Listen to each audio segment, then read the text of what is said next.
पहुंची, लेकिन पुस्तक में यह नहीं लिखा है वो कैसे पहुंची। तो मैं यहाँ पर जोड़ना चाहूंगी कि मौसम बहुत खराब था। दोनों गांव जो तुलसीदास रहते थे और रत्नावली के माता पिता रहते थे, उन गांवों के बीच एक नदी पड़ता था।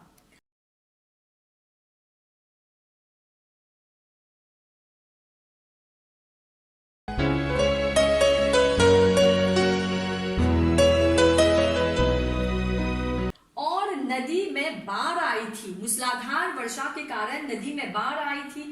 फिर भी जो तुलसीदास है इतने वो पत्नी से मिलने के लिए व्याकुल थे, तो वे क्या करते हैं, उस नदी में को पार कर जाना चाहते हैं।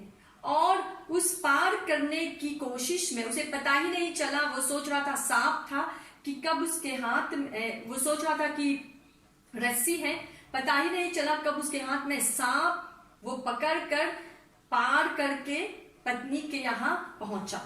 और पूरी कथा जो उन्होंने पत्नी को सुनाया कि बाढ़ आई थी, मैं तो अनजाने में मैंने सांप को पकड़कर वो नदी पार कर लिया। तो पत्नी ने उसी समय ताना मारा। ताना मारा का मतलब है उन्हें भला बुरा कहा, उन्हें बताया कि तुम मुझसे इतना प्रेम क्यों करते हो।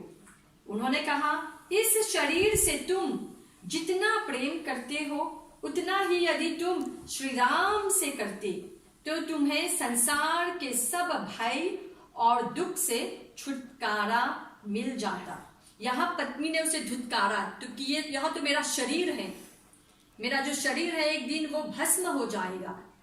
इतना प्रेम जो है वो क्षण भंगुर हो सकता है, टेम्पोररी हो सकता है, तो क्यों ना तुम उस परमात्मा जिसके तुम अंश हो, हम सभी उस परमात्मा से जुड़े हैं, हम उसके अंश हैं, तो उस अंश से वो क्यों तुम उसको जानने की कोशिश नहीं करते, उससे क्यों इतना लगाव नहीं है।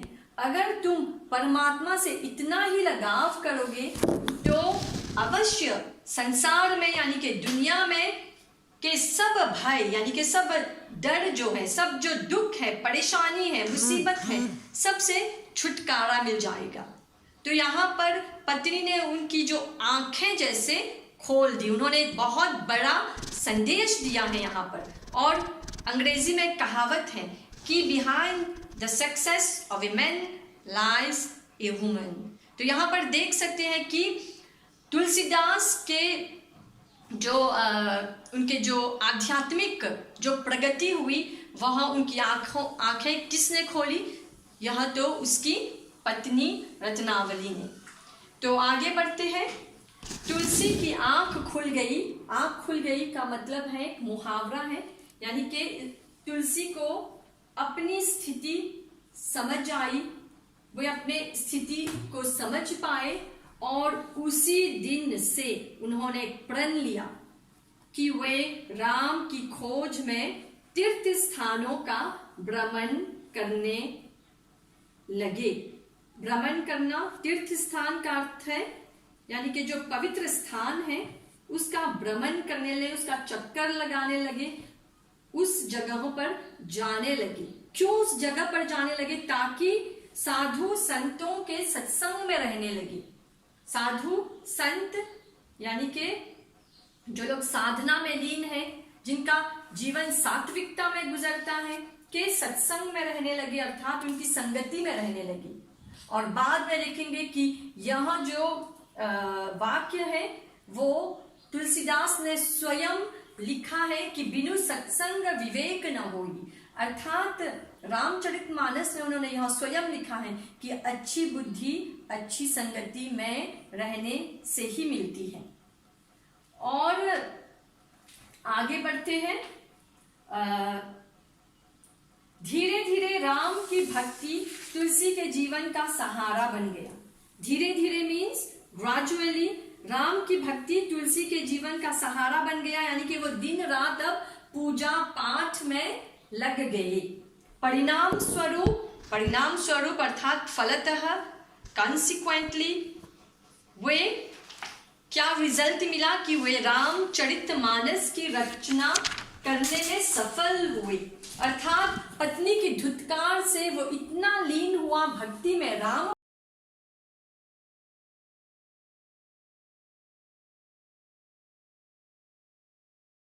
भक्ति में, कि अंततः अंत में वे रामचरितमानस की रचना कर पाए।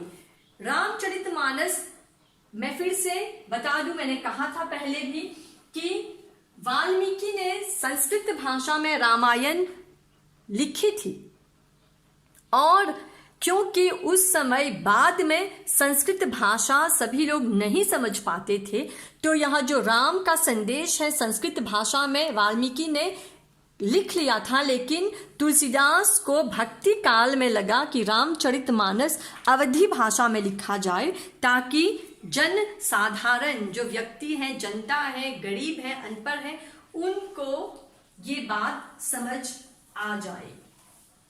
तो इस रचना के द्वारा उन्होंने लोगों को राम भक्ति से परिचित करवाया। राम भक्ति अर्थात राम की पूजा कैसे होती है, तो इसके विषय में या राम का गुणगान करने लगे, उनकी महिमा का गुणगान करने लगे। बचपन से वयस्क तक उनका जीवन, उसका दाम्पत्य जीवन, वे कैसे उसका विवाह, पूरा जो रामचरितमानस राम के जीवन पर आधारित है। यह ग्रंथ सामाजिक ग्रंथ अर्थात धार्मिक पुस्तक अर्थात रिलीजियस जो स्क्रिप्ट है उसे हम ग्रंथ कहते हैं। और यहां पर देख सकते हैं कि इस वाक्य में एक विशेषण का प्रयोग हुआ है, यानी कि सामाजिक, राजनीतिक, धार्मिक, सांस्कृतिक। सामाजिक शब्द बना है समाज से, सोसाइटी, तो सामाजिक हो जाएगा सोशल।